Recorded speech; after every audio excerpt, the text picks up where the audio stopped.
Financial markets పై పట్టు సాధించాలనుకునే వాళ్ళు Revanth conduct చేసే వెబినార్ కోసం ఈ నెంబర్ కి కాల్ చేయండి. నమస్తే, వెల్కమ్ టు సుమన్ టీవీ. నేను విష్ణు. ప్రస్తుత పాటు సర్టిఫైడ్ వెల్త్ మేనేజర్ రేవంత్ చర్మల ఉన్నారు, వారితో మాట్లాడదాం. నమస్తే రేవంత్. నమస్తే అండి.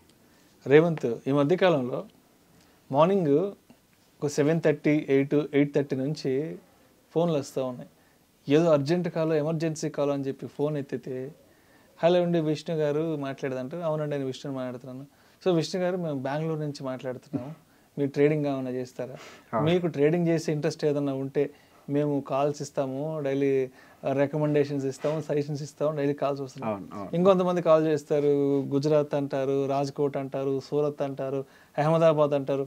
నిద్ర లేచిన దగ్గర నుంచి అంటే ఒక 7:30, 8 o'clock నుంచి మధ్యాహ్నం 12 వరకు డైలీ ఒక 5-6 కాల్స్ వస్తాయి ఇట్లాంటి. అంటే ఇప్పుడు ఇలాంటి కాల్స్ని మనం ఆపలేము. అవును. గవర్నమెంట్ కూడా దీన్ని ఆపే ప్రయత్నం చేయాలంటే కొంచెం కష్టమైన పనే. అవును.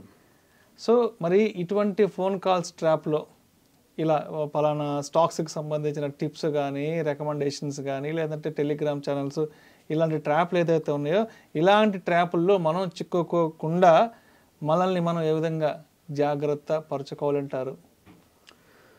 ఫస్ట్ ఈ ట్రాప్లో ఎవరు పడతారో తెలుసా అండి మీకు? పర్టికులర్గా ఒక మైండ్ సెట్ ఉన్నోళ్ళు, పనిని దొంగతనం చేయాలనే ఆలోచన ఉన్నోళ్ళు. పనిని దొంగతనం చేయాలి అంటే ఏంటి? నీ నాలెడ్జ్ తోటి నువ్వు పని చేయకుండా ఓకే, పక్కనోడి నాలెడ్జ్ని దొంగతనం చేయాలనే ఆలోచన ఎవరికైతే ఉంటుందో, దొంగతనం ఇస్ నథింగ్ బట్ వాళ్ళ మీద డిపెండ్ అవ్వటం. డిపెండెన్సీ. ఎవరికైతే ఆలోచన ఉంటుందో సహజంగా వాళ్ళే టార్గెట్ అయి ఉంటారు వీళ్ళకి. ఇప్పుడు బేసిక్గా మనకు తెలియదు మన పని దొంగతనం చేస్తున్నామని. ఫస్ట్ అసలు దీని నుంచి ఎట్లా ఎస్కేప్ అవ్వాలన్న దానికంటే ముందు మనకి తెలియకుండా మనలో ఈ మైండ్ సెట్ ఎట్లుంటుందో ఎక్స్ప్లెయిన్ చేస్తా. ఆ తర్వాత మనం దీని నుంచి ఎట్లా ఎస్కేప్ అవ్వాలన్న దాని గురించి నేను చెప్తా. అది ఆటోమేటిక్గా సొల్యూషన్ వస్తుంది. ఫస్ట్ వర్క్ రాబరీ అంటే అర్థం చేసుకోవాలి. అది ఎన్ని రకాలు, అది మనకి తెలియకుండానే మనలో ఇన్వాల్వ్ అయి ఉంటుంది.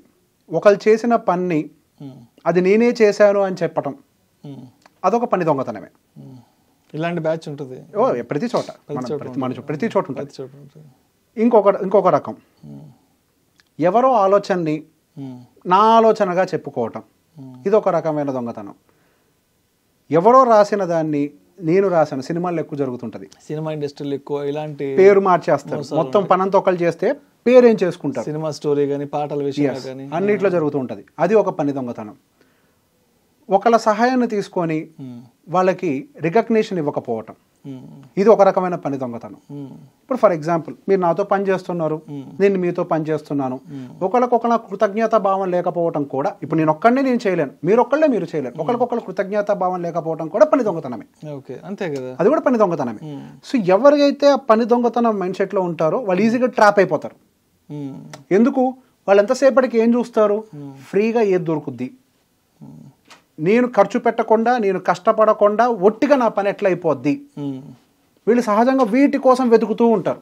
అంటే అవతల వాళ్ళ ఇమేజ్ని ఉపయోగించుకొని మనం ఎట్లా సస్టైన్ అవ్వచ్చు, ఇట్లా రకరకాలుగా. అంతే, అటు ఇమేజ్ అవ్వచ్చు, వాళ్ళ నాలెడ్జ్ అవ్వచ్చు, ఏదైనా కానీ, టైం అవ్వచ్చు, తీసుకొని మనం ఎట్లా ఏ రకంగా అయినా కానీ. సో బేసిక్గా ఒకళ్ళ మీద డిపెండ్ అవ్వటము, ఒకళ్ళ నుంచి మనం గుంజుకొని, ఫ్రీ గుంజుకోవడం ఇస్ నథింగ్ బట్ ఫ్రీ. మీరు డబ్బులు ఇచ్చి తీసుకున్నారా, దెన్ అది కాదు, దొంగతనం కాదు. మీరు అది ట్రేడింగ్.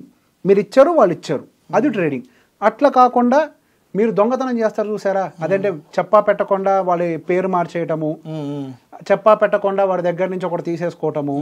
కొంతమంది ఏం చేస్తారు, అదే మన స్టాక్ మార్కెట్లో ఏం జరుగుద్ది, ఎవరు టీవీలోకి వచ్చి ఏ స్టాక్ పేరు చెప్తారు, ఆ స్టాక్ నేను కొనాలి, ఎవరు నన్ను ఏ ఫ్రీ టెలిగ్రామ్ ఛానల్లో యాడ్ చేస్తారు, వాళ్ళ దగ్గర నుంచి వాళ్ళు ఏ స్టాక్ రికమెండేషన్స్ ఇస్తారు, నేను ఆ స్టాక్స్ కొనాలి. ఈ మైండ్ సెట్ ఉన్న వాళ్ళే ట్రాప్ అవుతారు. మీకు నాలెడ్జ్ లేదు, మీరేం చేయాలి? అయితే ఒక రిజిస్టర్డ్ రీసెర్చ్ అనలిస్ట్ దగ్గరికి వెళ్ళి డబ్బులు కట్టి ఆయన దగ్గర నుంచి ఒక మంచి కాల్స్ తీసుకోవాలి. లేదా ఒక రిజిస్టర్డ్ ఇన్వెస్ట్మెంట్ అడ్వైజర్ దగ్గరికి వెళ్ళి మీకు ఏది కరెక్టో తీసుకోవాలి.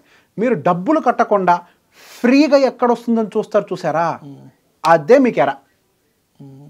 వాళ్ళు వేసే ఎర ఎట్లుంటుంది, మేము ఫ్రీగా ఇస్తామని అంటారు, ఫస్ట్ ఫ్యూ ఫ్రీ కాల్స్ అని అంటారు, 1 month ఫ్రీ అంటారు, 15 days అంటారు, లేదా మీరు మాత్రం అకౌంట్ ఓపెన్ చేసుకొని మీకు ఫ్రీ కాల్స్ ఇస్తామని అంటారు. సో బేసిక్గా ఫ్రీ అనే వర్డ్కి ఎవరైతే ట్రాప్ అవుతారో వాళ్ళు ఎరైపోతారు. చాలా మందికి ఈ మధ్య కాలంలో మంచి రిటర్న్స్ వచ్చాయి యా అని వాళ్ళ మనుషుల చేతే ఆ గ్రూప్ లో స్క్రీన్ షాట్లు పెట్టించడం చూపిస్తారు. ఎందుకు సార్ ఫస్ట్ లో డబ్బులు కూడా వచ్చేలా చేస్తారు. సో బేసిక్ గా మనం పంప్ అండ్ డంప్ యాక్టివిటీ జరుగుతుంది విన్నాం కదా. ఇది ఎట్లా జరుగుతుంది పంప్ అండ్ డంప్? ఫస్ట్ అంతా నమ్మకం కుదిరిస్తారు, అప్పుడు ఒక్కసారి పంప్ అండ్ డంప్ ఇనిషియేట్ చేస్తారు, గాన్ డబ్బులన్నీ మటుమాయం, ఒక్కసారిగా అయిపోతాయి. ఒక్కసారిగా డబ్బులన్నీ మీరు అన్ని పెడతారు, వాడి మీద నమ్మకంతో పెట్టండి పెట్టండి పెట్టండి ఒక స్టాక్లో అంటాడు, పంపు చేస్తారు, అందరు పెట్టిన తర్వాత ఒక్కసారి డంప్ చేసి పడేస్తారు, తర్వాత జీవితాన్ని తీసుకెళ్లి రోడ్డు మీద పడేస్తారు, ఆ తర్వాత ఇంకేమైనా చేసుకుంటారు కూడా. ఎగ్జాక్ట్లీ. సో బేసిక్గా ఫస్ట్ మన మైండ్లో ఎప్పుడైనా కానీ మనకి ఈ పని దొంగతనం అనే దాన్ని తీసి పక్కకు పడేయాలి. ఈ పని దొంగతనం అనే మైండ్ సెట్లో మనం ఉంటే మనం వాళ్ళకి ఎరవుతాం. ఒకరి దగ్గర నుంచి దొంగతనం చేయడానికి ట్రై చేయకండి, మనకి చేత కాదా డబ్బులు ఇచ్చి చేయించుకోండి. There are research analyst in the market, SEBI registered research analyst, వాళ్ళ పనే అది, వాళ్ళ ఉద్యోగం అది, వాళ్ళ పని అది. వాళ్ళ దగ్గరికి వెళ్ళి ఫ్రీగా ఇస్తావా ఏది కొనమంటావు అంటే వాడు ఎందుకు ఇస్తాడు, వాడు ఇయ్యడు, డబ్బులు కట్టి తీసుకో పని అవుతుంది. ఫస్ట్ ఈ మైండ్ సెట్ నుంచి బయటికి రండి, అన్నెసరిగా పని దొంగతనాలు చేయకండి, చేస్తే ట్రాప్ అయిపోతారు 100%. ఇది రాసిస్తా. అదే ఒక డాక్టర్ కాడికి వెళ్ళి నాకు ఫ్రీగా మెడిసిన్ ఇస్తావా, ఫ్రీగా కన్సల్టేషన్ ఇస్తావా, కాసేపు ఒక అరగంట ఫ్రీగా చేస్తాడు సైలెంట్ ఇంజక్షన్ వేస్తాడు, వెనకాల నుంచి కిడ్నీ లేపుతాడు. ఉన్నారు కదా బ్యాచ్, లేరా వార్తలు వింటున్నాను కదా. ఉన్నారండి. మీకు ఎక్కడ ఫ్రీ ఉంటుంది అక్కడ ట్రాప్ ఉంటుంది. ఫ్రీ బీస్ అనేది లేదు, అది పచ్చబద్ధం. ఈ భూ ప్రపంచంలో మన చరిత్ర చెప్పేది అదే, మన పుస్తకాలు చెప్పేవి అవే. నిజం ఏంటి అని అంటే ఫ్రీ అనే వర్డ్ పనిచేయదు. మీరు ఫ్రీగా కోరుకుంటున్నారంటే మీరు ట్రాప్ లో పడతారు, ఖచ్చితంగా ట్రాప్ లో పడతారు. వాడు మనకి ఫ్రీగా ఇస్తున్నాడంటే అంతకు మించింది వాడు ఏదో మన నుంచి దోచుకోవడానికి రెడీగా ఉన్నాడు. ఎగ్జాక్ట్లీ, వాడు దోచుకుంటాడు. అది ప్రభుత్వాలైనా సరే, ఎవరైనా, ఇండివిడ్యువల్ మనుషులైనా సరే, ఏదైనా సరే ఫ్రీ. అది ప్రభుత్వాలు ఇలా వేసి ఇంకేదో లాగేస్తాయి జనాల నుంచి. ఫ్రీకి ఆశ పడద్దు. ఫ్రీ మీ జీవితాల్లో అయితే ఉపయోగపడదు. అది ఒక ఎర.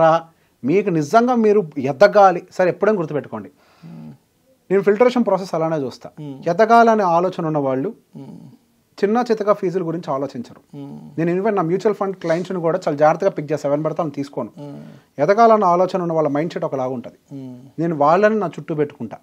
ఎందుకంటే అన్నెసరీ ఇప్పుడు నా దగ్గర నుంచి ఏదో నొక్కేయాలి అంటే, నా దగ్గర నుంచి ఐడియా తీసేసుకోవాలి ఎందుకు? నువ్వు ట్రాన్స్పరెంట్గా ఉండవు, నువ్వు వచ్చి నన్ను ట్రాన్స్పరెంట్గా ఉండాలని ఎక్స్పెక్ట్ చేస్తావు, తప్పు కదా. సో బేసిక్గా నేను పిక్ చేయడమే, నాతోటి ఎవరు కరెక్ట్గా ఉంటారు, వాళ్ళ మైండ్ సెట్ బాగుందా, గ్రోయింగ్ మైండ్ సెట్టా, ఎదగలుగుతారా, ఇవి చూసుకుంటూ ఉంటాం. అందుకే ఎవరికైతే పని దొంగతనం అనే ఆలోచన ఐడెంటిఫై చేశాను అనుకోండి ఒకరితోటి, నీ వాళ్ళని తీసుకోండి. యాక్చువల్గా చెప్పాలంటే మీకు నిజంగా ఉపయోగపడే వాళ్ళు మిమ్మల్ని దగ్గరికి కూడా రానియరు. మీరు ఎదగాలి అని అంటే పని దొంగతనం అనే మైండ్ సెట్ నుంచి బయటికి రావాల్సిందే. ఫ్రీ అంటే నథింగ్ బట్ ఏం లేదు. నేను 1-10 సార్లు పని దొంగతనం ఎందుకు అంటున్నానంటే, ఫ్రీ అనే వర్డ్ని చాలా సింపుల్గా ఉంటుంది కానీ కొంచెం పచ్చిగా చెప్తాను, అట్లీస్ట్ అర్థం అవుద్ది, అలవాటు చేసుకుంటారని. ఒకళ్ళ పని దొంగతనం చేయకండి, ఒకళ్ళ రికగ్నిషన్ని దొంగతనం చేయకండి, ఒకళ్ళు చేసిన సహాయాన్ని మర్చిపోకండి. ఈ నేచర్ ఉండోడు. నువ్వు మోసం చేసావు, ఒక విత్తనం వేసావు, మోసం అని విత్తనం అది పెరిగి చెట్టై పెద్దదై నిన్నే ముంచుద్ది. కాబట్టి పని దొంగతనాలు చేయకండి, అది మనకు మంచిది కాదు. మీరు ఖచ్చితంగా ఓడిపోతారు, డౌటే లేదు. ఇప్పుడు ఎందుకు మీరే చెప్పారు కదా కాల్స్ వస్తే XYZ అని. మీకు ఆ నేచర్ ఎక్కడో ఉంది కాబట్టే మీరు ట్రాప్ అయ్యారు. ఆ నేచర్లో ఎందుకు ట్రాప్ అవుతారు? మీరు ట్రాప్ అయ్యారు కదా, అది. కాబట్టి అస్సలు ఎంకరేజ్ చేయకండి. Thank you so much Revanth. Thank you అండి.